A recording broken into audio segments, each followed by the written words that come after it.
Bendiciones para cada uno de ustedes. Para mí es un gusto saludarles nuevamente y darles la bienvenida a una edición más de Reavivados por su palabra. Hoy meditaremos en el capítulo número 8 del libro de Hechos. El funeral de Esteban era un funeral diferente. Aunque la tristeza embargaba el corazón de su familia y también de sus hermanos, en ese lugar había esperanza. Todos recordaban la manera como Esteban había muerto a causa de su fe, y eso les daba esperanza al saber que era posible mantenerse de pie, firme en sus convicciones, aún en el mismo umbral de la muerte. En ese entonces, la persecución se desató sobre los cristianos. La muerte de Esteban fue el detonante para que los líderes de aquel entonces, también el Imperio Romano, comenzaran a perseguir a los cristianos por doquier que ellos estaban. En ese momento, mientras ellos huían, predicaban el evangelio donde quiera que fueran. De esa manera se cumplieron las palabras que Jesús les dijo en el capítulo 1, versículo 8. Y me seréis testigos en toda Judea, en Samaria y hasta en los rincones de la tierra. Veamos cuáles son las lecciones que nos deja el mensaje de este día. Notemos lo que registra el versículo 1 del capítulo de hoy. Saulo consentía en la muerte de Esteban. Ese día se desató una gran persecución contra la iglesia que estaba en Jerusalén, y todos se dispersaron por Judea y Samaria, excepto los apóstoles.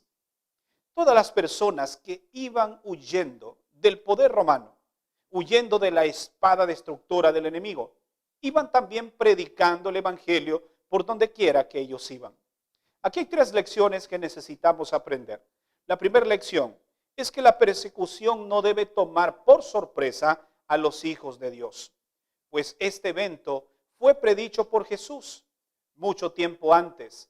Y así como en aquel entonces hubo persecución, en el tiempo del fin también los hijos de Dios tendremos persecución. Pero recordemos la promesa maravillosa de Jesús. El que pierde su vida por mi causa, la encontrará. Una segunda lección es que la persecución fue un plan satánico para matar a los cristianos. Sin embargo, ese plan Dios lo transformó en bendición. Y de esa manera el evangelio se propagó de una manera increíble. Déjame decirte que si el enemigo tiene planes en este momento en tu vida, esos planes que parecen de dolor, de sufrimiento, Dios los puede transformar en planes de bien. Y la tercera lección es que toda circunstancia, aunque sea adversa, es un buen momento para testificar. Donde quiera que te encuentres en este momento, si estás pasando dificultad, en un hospital, en una cárcel, en cualquier lugar que te encuentres, debes testificar y hablarles a otros del amor de Dios. La experiencia que nos muestra este capítulo, cuando los discípulos se dispersaron por todos lugares, también se registra la historia de un hombre que particularmente llama la atención. Notemos lo que registran los versos 10 y 11.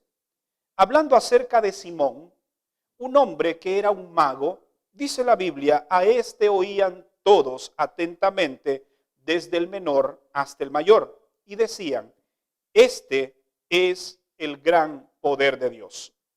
Le estaban atentos porque con su arte de magia los había embelesado por mucho tiempo.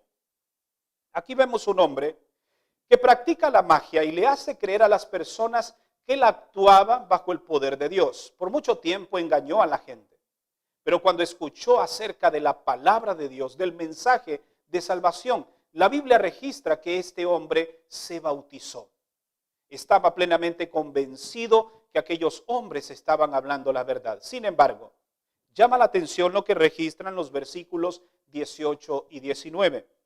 Cuando Simón vio que los discípulos imponían las manos sobre las personas para dar el Espíritu Santo, dice el versículo 18, que él les ofreció dinero diciendo, dadme también a mí este poder, para que cualquiera al que yo imponga las manos también reciba el Espíritu Santo.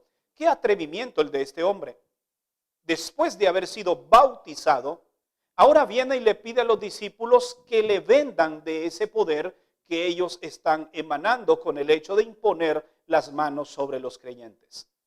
Los discípulos no tardaron en reprenderlo y decirle que tu dinero perezca contigo porque no procedes de acuerdo a la voluntad de Dios. Permíteme compartir contigo al menos 3 lecciones más que aprendemos de esta experiencia. La primera lección es que Simón se había convencido, pero no se había convertido. Hay una gran diferencia. Puede ser que la palabra de Dios, la elocuencia de alguien te convenza para tomar una decisión, pero no estás plenamente convertido. La conversión tiene que ver con una transformación interior, con una regeneración de tu corazón, de tus pensamientos, de tus palabras, de tus acciones. Simón estaba convencido, mas no estaba convertido, porque la declaración que él da de querer comprar el Espíritu de Dios muestra que realmente él genuinamente no se había convertido. Una segunda lección que aprendemos es que el poder de Dios no se obtiene con dinero. Mira, aquí tenemos algo que mencionar. Hay hombres que por doquier andan hoy en día imponiendo las manos y sobre todo transmitiendo el apostolado de esa manera. Pero ¿sabes qué es lo más terrible de todo? Es que para que tú asistas a una convención y que puedas ser declarado un apóstol porque otro te imponga las manos, debes pagar grandes sumas de dinero. Con toda la autoridad y la propiedad que me confiere la palabra de Dios, esta que tengo en mi mano, puedo decirte que aquellos hombres que buscan enriquecerse tratando de transmitir ese poder a otros o el apostolado a otras personas, son charlatanes que lo único que buscan es tu dinero. Ten mucho cuidado con esto. Una tercera lección es que solo los rectos de corazón pueden heredar el reino de los cielos. Y si es tu deseo heredarlo, entonces pídele a Dios que te dé la oportunidad de ser un hombre o una mujer recto de corazón. El capítulo de hoy finaliza con algo muy importante. Y para finalizar quiero mencionarlo. El versículo 26 nos habla acerca de Felipe.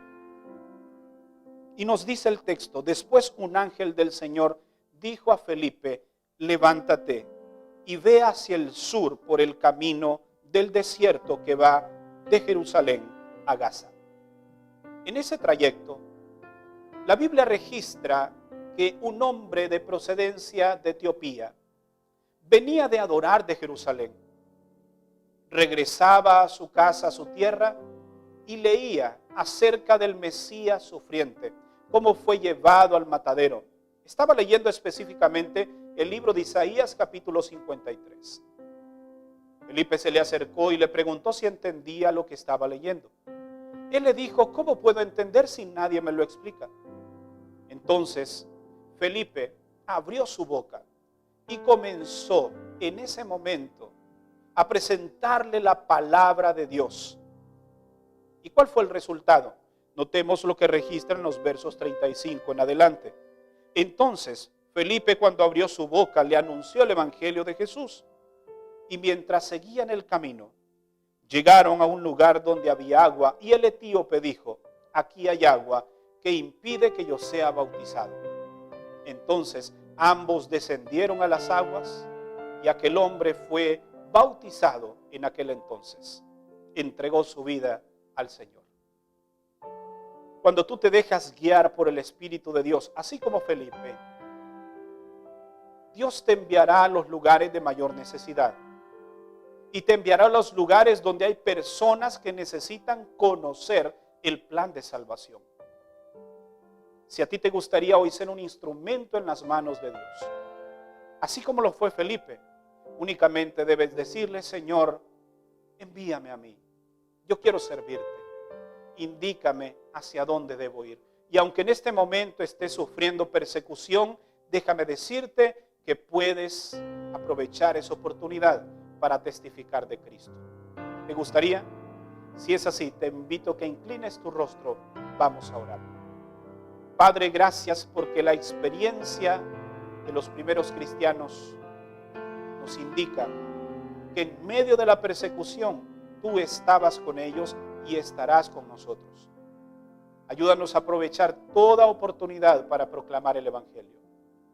Úsanos enteramente como tuyos, como instrumentos poderosos en tus manos. En el nombre de Jesús oramos. Amén. Gracias por habernos acompañado en la meditación de este día.